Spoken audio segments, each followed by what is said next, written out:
शाम सदा शिवाय नमः। हर हर महादेव। दोस्तों, स्वागत है आपका अपने YouTube चैनल गुरुकुल में और मैं हूं आचार्य उज्ज्वल कृष्ण जोशी। तो आज हम बात करने जा रहे हैं देव पूजा प्रकरण में। तो चलिए शुरू करते हैं।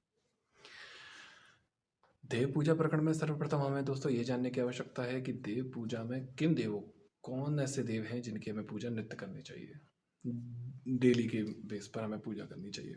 तो ये जानना हमारे लिए बहुत ही आवश्यक होता है कि डेली पूजा में हम लोग किन किन देवताओं की पूजा करते हैं।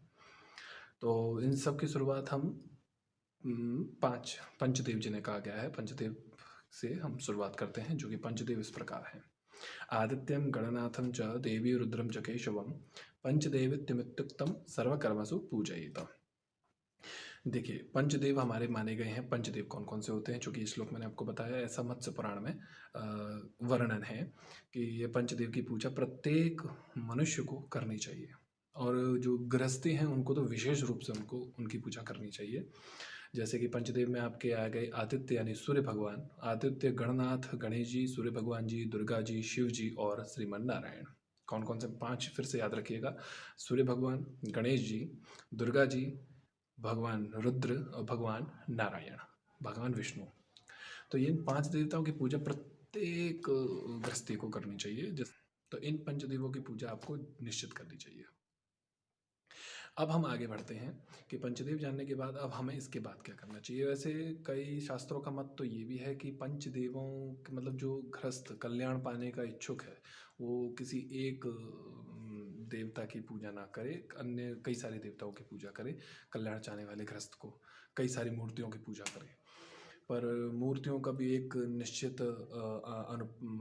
एक संख्याएं होती हैं कि उन्हीं संख्याओं के हिसाब से आपको जो है पूजा करनी चाहिए। कि जैसे कि संख्याओं के बारे में बात की जाए तो एक श्लोक बहुत प्रसिद्ध है, मैं आपको बता देता हूँ। ग्रहे लिंग द्वयम नार्चम गणेशत्रयतयम तथा, ग्रहे लिंग द्वयम नार्चम गणेशत्रयतयम तथा, शंखद्वयम तथा सूर्यो नार्चो शक्तित्रयम तथा, द्वे चक्रे द्वारिकायास्तु शालिग्रामात् शिलाद्वयम तेषां तो पूजयनैव उद्वेगं प्राप्नुयात् ग्रही। ये श्लोक का तात्पर्य ये है कि ग्रहों में जो देवताओं की संख्याएं रखी जाती हैं, देवता इन द सेंस जो विग्रह हमारे घर में है स्थित हैं, उनकी संख्या क्या होनी चाहिए। कई बार हमें पता भी नहीं होता कि हमारे घर में कितने देवी देवता रखे रहे हैं या हम उनकी पूजा किए जा रहे हैं, उसके बाद भी हमें कोई फल प्राप्त नहीं हो रहा। पर आप उसका शास्त्र मत से अगर आप पालन करेंगे तो संभवतः आपको फल प्राप्त होगा। जैसे कि मैंने आपको बताया, ग्रह लिंग द्वयम नार्चम गणेशस्त्रय तथम तथा, यानी घर में दो शिवलिंग, घर में दो शिवलिंग, तीन गणेश जी, इनकी तीन मूर्तियां नहीं होनी चाहिए, दो शिवलिंग नहीं होनी चाहिए। और आप आगे आता है शंखद्वयम, शंखद्वयम तथा सूर्यो नार्चो शक्ति त्रयम तथा, यानी दो शंख नहीं होने चाहिए आपके मंदिर में। तो आपके मंदिर में क्या मतलब, जैसे कि एक शिवलिंग हो, एक ना हो तो तीन हो, है ना, इस प्रकार। और तीन गणेश जी की विग्रह ना हो, मूर्तियां ना हो, और दो शंख ना हो। और क्या कहा गया, सूर्यो नार्च्यौ शक्ति त्रयम तथा, यानी दो सूर्य भगवान की मूर्तियां ना हो, और नार्चो शक्ति त्रयम तथा, यानी तीन दुर्गा की मूर्तियां भी ना हो। और क्या कहा गया कि दो गोमती चक्र, द्वे चक्रे द्वारकायास्तु, दो गोमती चक्र शालिग्राम जी की सेवा के साथ रखा जाता है। शालिग्राम भगवान जी की सेवा तो होती है, पर उसके साथ साथ गोमती चक्र भी रखा जाता है। यथाविध मैं आपको आने वाली वीडियोस में मैं आपको वो गोमती चक्र भी दिखाऊंगा कि किस प्रकार का होता है। तो अगर आपके पास गोमती चक्र है तो बहुत ही अच्छी बात है, परंतु अगर आपके पास गोमती चक्र नहीं है तो आप उनको जरूर कहीं से क्रय कर लीजिएगा। तो शालिग्राम जी के साथ गोमती चक्र की मानता होती। तो क्या कहा गया, दो द्वे चक्रे द्वारिकायास्तु, यानी दो गोमती चक्र ना हो, दो शालिग्राम जो होते हैं, दो शालिग्राम जी ना हो, ठीक है।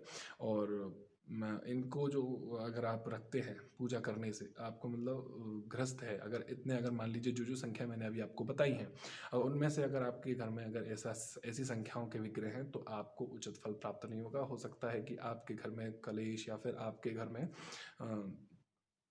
और परेशानियां उत्पन्न हो सकती हैं। जो संख्या है वो, और जो हमारे शास्त्र जिन संख्याओं की आज्ञा देते हैं उन्हीं के हिसाब से हमें ये सब करना चाहिए। देव पूजा में हमें बहुत ही विशिष्ट ध्यान देना चाहिए कि कितनी संख्याएं हैं, कितना हमको उनको किस प्रकार से किस भगवान की पूजा करनी चाहिए। पंचदेव जी की, जैसा कि मैंने आपको बताया पंचदेव कौन कौन से होते हैं, तो उनका भी आप बड़े विशेष रूप से ध्यान रखिएगा। और कोई भी अगर आपको शंका हो या फिर कोई भी आपको मन में क्वेश्चन हो, प्रश्न हो, तो आप मुझे कमेंट बॉक्स में नीचे बता सकते हैं। मैं उनको यथावित उत्तर देने का आपका प्रयास करूँगा। आगे बढ़ते हैं कि दूसरा एक शालिग्राम जी की बात ये आई, तो शालिग्राम जी के मत में एक बात ये भी है कि शालिग्राम भगवान जी जो होते हैं उनकी प्रतिष्ठा नहीं की जाती। दो चीज़ें हैं, बाणलिंग और शालिग्राम शिला, इन दो विग्रहों की प्रतिष्ठा, आवाहन, विसर्जन इनका होता ही नहीं है। मतलब जैसे अन्य हैं, जैसे गणेश जी हैं या फिर भगवान सूर्य हैं या फिर दुर्गा मैया, मतलब इन सबका आवाहन इत्यादि होता है। तो परंतु इन लोग शालिग्राम जी और नर्मदेश्वर महादेव यानी बाणलिंग, नर्मदेश्वर कहें या बाणलिंग कहें, बात एक ही है। तो इन दोनों का जो है आवाहन, विसर्जन और इनकी आवश्यकता और प्राण प्रतिष्ठा, इनकी आवश्यकता आपको नहीं पड़ती है। ये नित्य प्रतिष्ठित होते हैं। इनको बस रखिए और इनकी सेवा पूजा आप चालू शुरू कर सकते हैं। कहा भी गया है कि शालिग्राम शिलायास्तु प्रतिष्ठा नैव विद्यते, यानी शालिग्राम जो विग्रह होते हैं उनकी प्रतिष्ठा नहीं की जाती, और उनमें बाणलिंग भी आते हैं यानी नर्मदेश्वर महादेव। कई लोगों का प्रश्न ये होता है कि हम घर में पूजा, मतलब जो मूर्ति लेके आए हैं, क्या हम उनकी पूजा कर सकते हैं? मूर्ति इन द सेंस, कई लोगों का ये मानना होता है कि हम लोग घर में पत्थर की मूर्ति रख सकते हैं कि नहीं रख सकते। बहुत लोगों का ये प्रश्न होता है, तो आप बिल्कुल रख सकते हैं।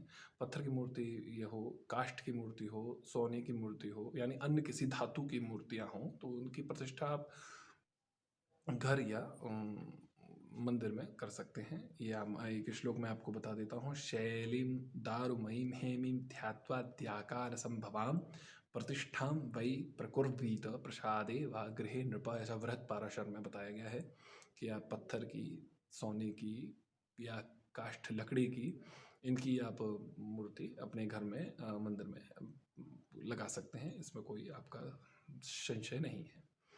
कई लोगों का प्रश्न ये आता है कि हम घर में प्रतिष्ठा करें कि नहीं करें। देखिए, प्रतिष्ठाएं भी दो प्रकार की होती हैं। एक होती है चल प्रतिष्ठा होती है, एक होती है अचल प्रतिष्ठा। चल प्रतिष्ठा और अचल प्रतिष्ठा में अंतर बहुत होता है। हम कोई भी प्रतिष्ठा करें तो उसका बहुत ही विशेष ध्यान देना पड़ता है कि हम वो प्रतिष्ठा कहाँ कर रहे हैं। तो इसके संदर्भ में भी एक श्लोक मैं आपको बता देता हूँ। जैसे कि कहा गया है, गृहे चलार्चा विज्ञेया प्रसादे स्थिर संज्ञका इत्येते कथिता मार्गा मुनिभिः कर्मवादिभिः। ऐसा जो घर में आप प्रतिष्ठा करेंगे वो आप चल प्रतिष्ठा करेंगे, और मंदिर में आप प्रतिष्ठा करेंगे तो वो अचल प्रतिष्ठा करेंगे। अचल प्रतिष्ठा और चल प्रतिष्ठा का मतलब यही होता है कि घर में जो ठाकुर जी सेवा आप करते हो उनको, जैसे कि आप मान लीजिए अगर आपको कहीं शादी ब्याह में किसी के यहाँ जाना है, या फिर आपको घूमने जाना है, या फिर कहीं पे भी जाना पड़ सकता है, तो आप कहीं पे भी जाना पड़ सकता है, तो अपने ठाकुर जी जो सेवा करने वाले होते हैं, अपने ठाकुर जी को घर में तो छोड़ के जाएंगे नहीं, तो अपने ठाकुर जी को अपने साथ लेकर के आप जा सकते हैं। अगर आपने घर में अचल प्रतिष्ठा कर दी तो आप अपने ठाकुर जी को कहीं लेके नहीं जा पाएंगे। इसीलिए मंदिर में जो प्रतिष्ठा होती है वो अचल प्रतिष्ठा होती है। जो ठाकुर जी स्थित किए जाते हैं वो वहीं वैसे ही रहते हैं, वो कहीं जाते आते नहीं हैं। पर जो घर में जो ठाकुर जी होते हैं उनको आप एक अच्छा सा पेटी बना लीजिएगा, और उसमें आप ठाकुर जी को यथावत रख करके आप अपने साथ लेके जा सकते हैं और अपने रख सकते हैं। इसे कहते हैं चल प्रतिष्ठा, जो चलायमान। तो इस बात का विशेष ध्यान दीजिएगा, घर में आप हमेशा चल प्रतिष्ठा करें, और अगर आप मंदिर में कोई भी प्रतिष्ठा कर रहे हैं तो वो हमेशा अचल प्रतिष्ठा ही रहेगी। तो मित्रों, आज के प्रकरण में बस इतना ही। आपसे आज्ञा लेना चाहूँगा। धीरे धीरे इसी श्रृंखला को हम आगे बढ़ाएंगे। सारी पूजाओं की समस्याएं हैं, जो भी जिन लोगों को पता नहीं रहता है, मैं उनको बताने का प्रयास करूँगा। और अगर आपको कोई भी शंका है, कुछ पूछना हो, तो आप नीचे दिए हुए कमेंट बॉक्स में आप अपनी समस्या या समाधान मुझसे ले सकते हैं। कोई भी समस्या आप मुझसे पूछ सकते हैं, मैं आपको यथा सामर्थ्य के हिसाब से आपके प्रश्नों का उत्तर देने का प्रयास करूँगा।